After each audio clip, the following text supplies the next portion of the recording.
Hello and welcome to Bible Studies. My name is Roger Astwood and today I'm going to be looking at the book Hosea. The Bible has classified prophets into major and minor prophets. It doesn't mean that a major prophet does not necessarily mean that a prophet would have done more or a minor would have done less.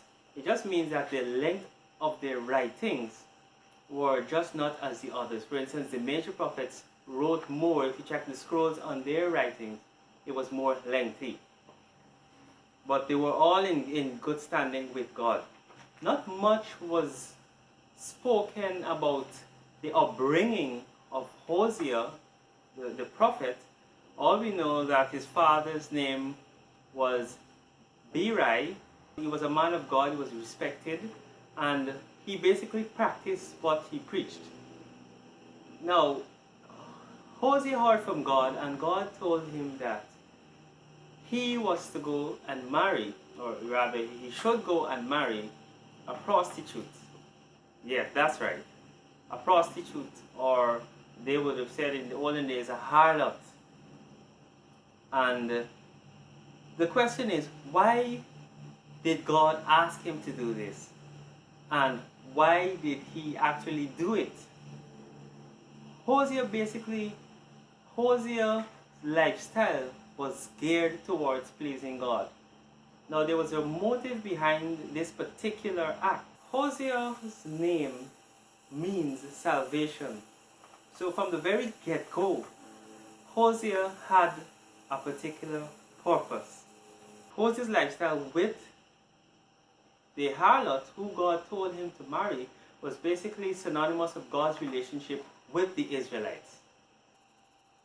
So after the union or the marriage to this prostitute who later became his wife, they bore 3 children, 2 boys and 1 girl. The first was a boy, and his name was Jezreel. The term Jezreel has signified a particular event in Israel's history. God gave him that name because the Bible tells us, because God will punish the house of Jehu for the massacre at Jezreel. So it had a significance of something that was done that God was not too pleased about. The second child that he got was a girl, and her name was Lo Ruhamah.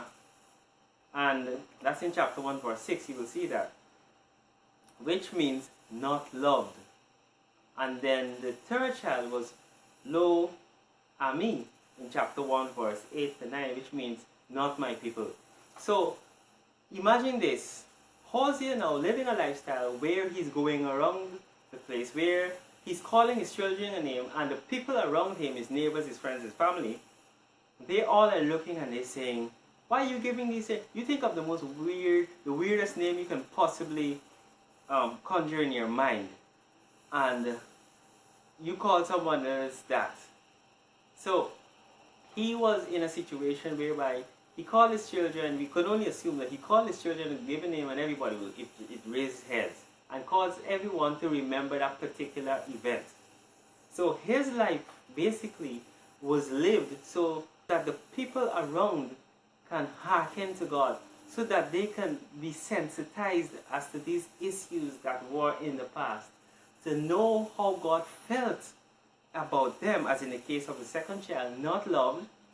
Remember, as in the case of the first child, what happened at the massacre at Jezreel, and as in the third child, not my people.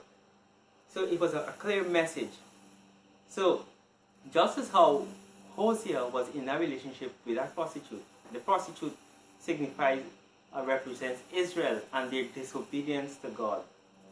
So we can only assume that being in a relationship with a prostitute or a harlot, how that roller coaster, that type of on and off of relationship, whereby the harlot, or in this case Hosea's wife, prostituted herself to different people, different men.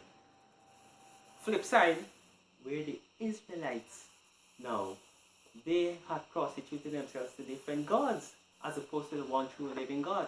There was a particular time where they had adopted this lifestyle where they served Baal. Baal was a very popular in. You needed to have Baal around in your house. Is a god that they had looked to. It was a god of fertility, a god of prosperity, and they had to do different sacraments, different dedications so that they can win Baal's approval.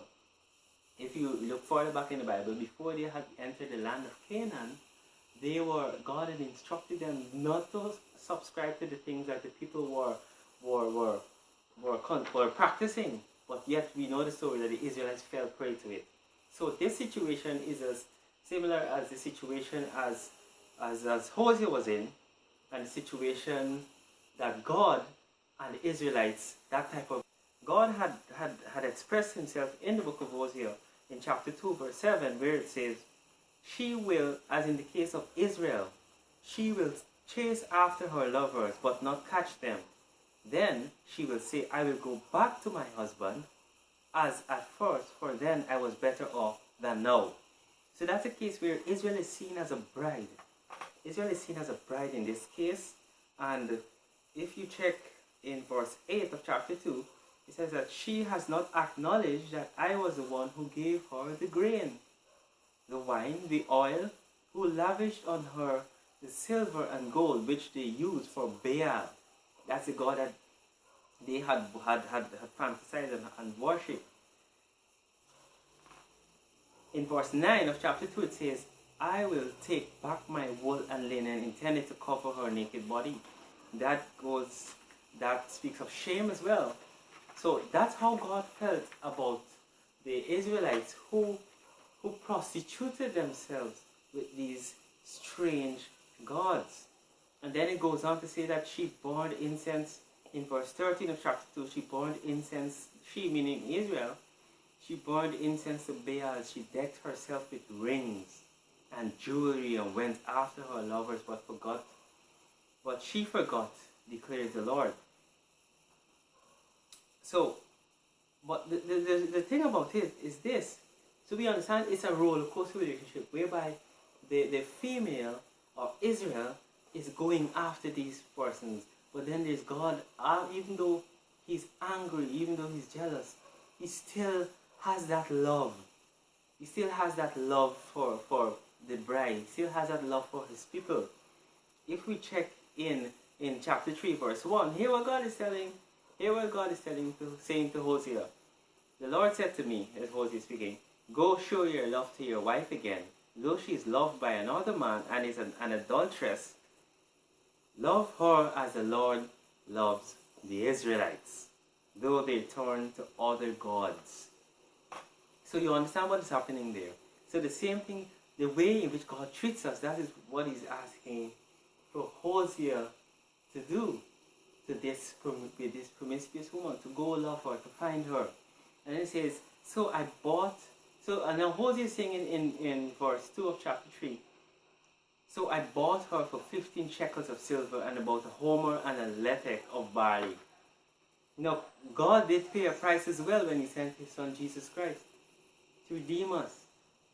So it shows his love again. So something that is happening in the spiritual is also happening in the natural, and vice versa.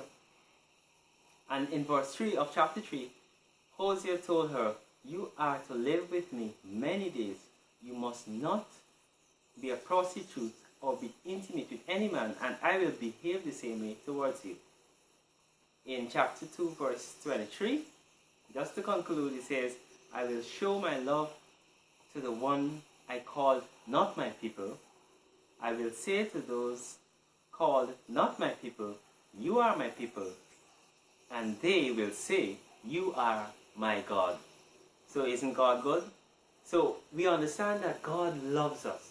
And irrespective of what we do, no matter how far away we run from him, he still loves us, because nothing can separate us from God. I trust that this Bible study session was clear. If you would like to add anything to it, please comment in the sections below. If you like this Bible study session, please give this video a thumbs up, and please don't forget to subscribe. Until next time, do have a great day.